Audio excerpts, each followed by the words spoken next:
And the motor mandarins aren't just looking forward, they're looking backward too. The whole industry, it seems, is getting into retro. Everybody is trying to create a bit of bloodline because they know that heritage sells cars. And if you want the real thing with a bit of good old honest patina, there's even a classic car auction here as well. We're holding 4 sales, and it incorporates everything from popular classics right up to important collectors' cars. We have an MGB found by a gentleman in the north of England. He paid £200 for it, totally restored it. We reckon about £10,000 to £12,000.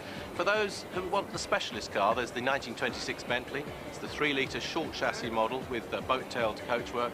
Excellent, probably in the region of £120,000 to £140,000. And for those of you on a lesser budget, Johnny Herbert's pit bike. 1989, Team Lotus, great for commuting around the city. £1,200 to £1,400 perhaps, great piece of history. Just to have some dreaming. Right, I'm here on the Rover stand looking for the new Mini, which they showed to the Germans at the Frankfurt show a couple of weeks ago, but it doesn't appear to be here. They've brought along the old Mini, of course, but I think it's safe to assume that we've all seen that before. Or have we? To demonstrate that there's still some life left in the 40-year-old relic, Rover has taken pretty much every luxury item found in any car anywhere in the world and shoved them in this. The Mini limousine therefore has air-conditioned seats, a handcrafted mini disc system and satellite navigation.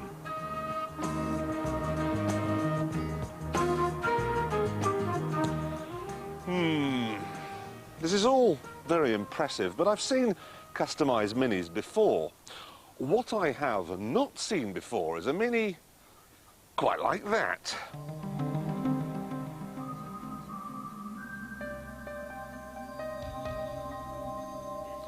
It looks ordinary, I'll grant you, but an anonymous European customer has just paid £50,000 for it. 50,000. That's about that much. It even has an ordinary Mini engine. Well, ordinary-ish. You see, this one has 1.4 litres, 16 valves, twin overhead camshafts. The results are spectacular. This Mini develops 160 horsepower.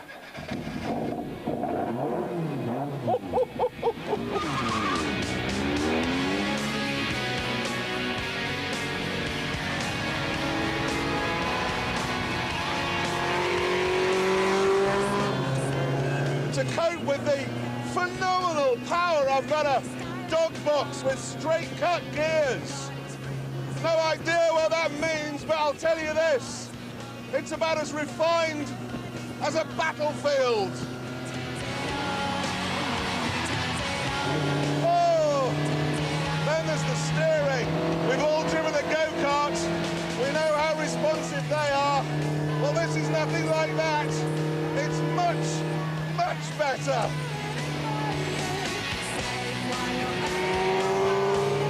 Oh, wow, that is really fast. 7,000 RPM. That's 0 to 60 in about 5 seconds. In a Mini. However, there are 1 or 2 problems. I'm afraid it isn't terribly comfortable in the same way that rodeo riding isn't terribly comfortable. You don't run down the road in this, you hop. I have to say also it's a tad loud. There are no carpets, no sound insulation. You're bombarded with the screech of its gearbox and the nuclear ferocity of its engine. After prolonged use, your ears will start to bleed. It occurs to me that you can achieve the same effect as this car for rather less than £50,000. You climb into a metal box with a pile driver, start it up and ask someone to push you off a cliff. Do I like this car? Yes. Do I want one? No. And not even a little bit.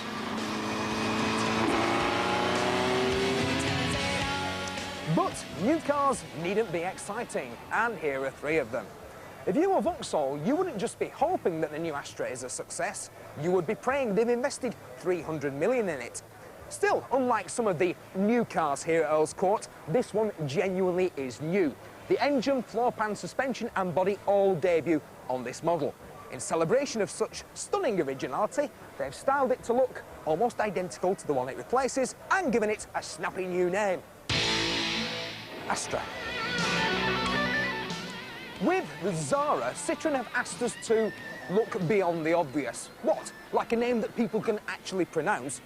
Prices start at just under 12,000 and finish at just over 17,000. For now, though, it's only available in 5-door form. But there is an estate and this hot little VTS version in the offing. All cars have an engine and 4 wheels, obviously. And there's a new Golf, but not so as you'd notice. Still, Volkswagen would undoubtedly argue that they, above anyone, understand the customer in this most thoroughly conservative sector of the market. And what that customer wants is their old Golf, except a little bit better. The original Golf was so radical. This car seems so reactionary. Still, we'll be able to tell you more when we've actually driven it. We'll be doing that later in the series. But among all this gleaming metal is something the car makers don't want you to know. They can't get rid of it all. They are making cars faster than they can sell them. And the airfields of Britain are littered with the evidence. Around 1 in 20 of the 2 million new cars leaving factory gates in the UK every year don't get sold as new. It's the curse of the industry, and it is called oversupply. The production lines are set up to produce a particular fixed volume of vehicles that financial people have preordained is the break-even point, and at which point we can begin to make profit. Once that financial planning has started, it is very difficult to switch it off again. You get oversupplied, so that's the problem. So what happens to all this unsold, orphaned metal? Well, it gets sold to large companies, 500 at a time, up to 40% discount. They go to leasing companies, rental companies, hire companies. They become courtesy cars. Manufacturers will even register huge blocks and then sell them on as second-hand cars. It sounds crazy, and it is. And let me just tell you, on the last day of August, the 31st, over 80,000 cars were registered in a single day. And I will bet you that only a handful of those were ever even seen by a private buyer. Take the Ford Ka.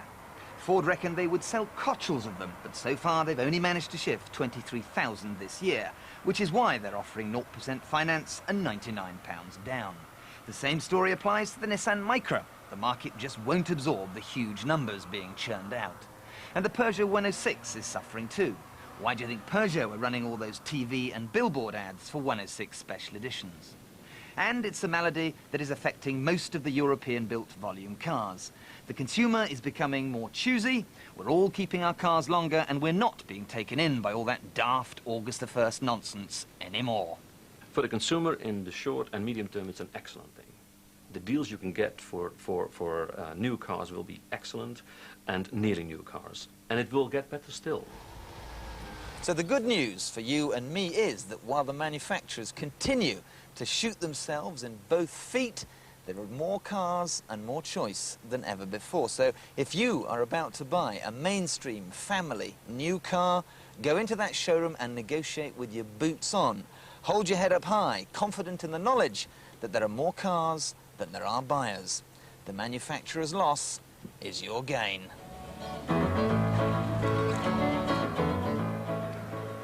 Oversupply certainly isn't a problem for Britain's small but persistent army of specialist car makers. Now, the limelight is normally hogged by TVR, but on this occasion, I thought it would be a good idea to have a look at AC, Britain's oldest surviving car maker. Obviously, they're best known for the Cobra, which is here with a new supercharged engine.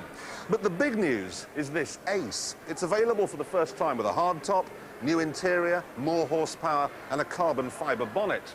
The price has gone up to a whopping £75,000, but it's a nice car. Smooth, stylish. Ford are perhaps not the first car company you would associate with a word like style. However, they do have a habit of taking cobbled-together concept cars and sticking them in a remarkably short space of time on suburban driveways, like they did with the Ka. Ford haven't been coy, carping on about the car, although this one seems to be suffering from a leaky sunroof. Still, with all that water on board, it should handle like a tank. Back on terra firma, the MC2 concept, known as the Cougar in the States, is a pointer towards a Mondeo-sized coupe that will be with us next year. As such, it incorporates lots of things that are good about Ford's snappily titled New Edge design, like these rear-view mirrors and this groovy louvered roof, and some things that aren't quite so good, like this Space 1999 style interior. Suede. They say that the 4x4 has had its day, that the MPV, much more in tone with Blair's Britain, has stolen away all of its supporters. So why is it you can't move for the things here? And it doesn't matter if you've not got a new one. You can just rejig an old one, like Nissan have done with the Patrol. They say it's got an all-new exterior and an all-new interior, although this one obviously hasn't, hence the blacked-out windscreen. What that really means is it looks a bit different on the outside, a bit different on the inside, but underneath, all the important bits are more or less the same as the last one. Similarly, Toyota's RAV4 has a trendy new set of clothes, and that should be just about enough to keep it at the head of its class. Like a pair of Vivienne Westwood platforms, the Isuzu V-Cross is intended to impress, but you can actually buy it. However, like the skyscraping shoes, I feel that its appeal will be limited. Previous Daihatsu 4x4s have been agricultural. The Terios is entirely more urban, but it may be just a bit too cute and cuddly for its own good. Think of it as a Yorkshire Terios.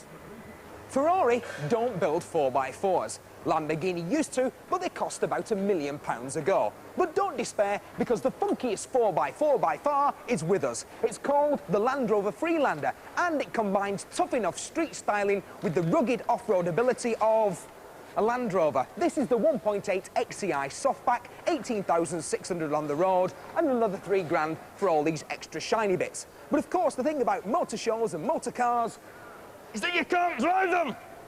Well, that's what he thinks. You see, just outside Hall 2, they've built this enormous off-road course. It's got a lake, it's got a mountain. It's so big, they say it's going to take 900 man-hours to dismantle. Not after he's been around it, it won't. So why don't you like the Corvette? It's horrible. Why is it horrible? It's just so ugly and you called it a supercar. It is a supercar. It's 172 miles an hour, 0-60 in under 5 seconds. What do you want? Corvette is a fine car. I know the reason why you don't like it, because it's American, and you don't like Americans because they're all fat and they wear check trousers and have too many rules and laws. They don't understand how to make sports cars. Pedal on the right. Come on, quicker, quicker, quicker, quicker, quicker.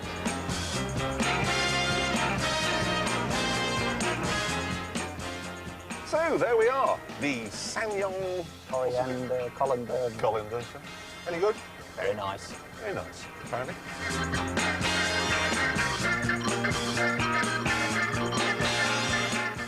Next week, there's a larger-than-usual helping of motoring on the BBC. On Sunday, there's more delights from the motor show over on BBC One, starting at 4:30 for a whole 50 minutes. Then on Monday night, Quentin's at it again on BBC Two with a celebration of the Mini in his Cars the Star. And Top Gear's back to normal on Thursday, when I get to drive some serious cars which just happen to have their steering wheels on the wrong side. Finally, a reminder of that number if you want to take part in our JD Power Survey. It's 0800 99 11 11. Remember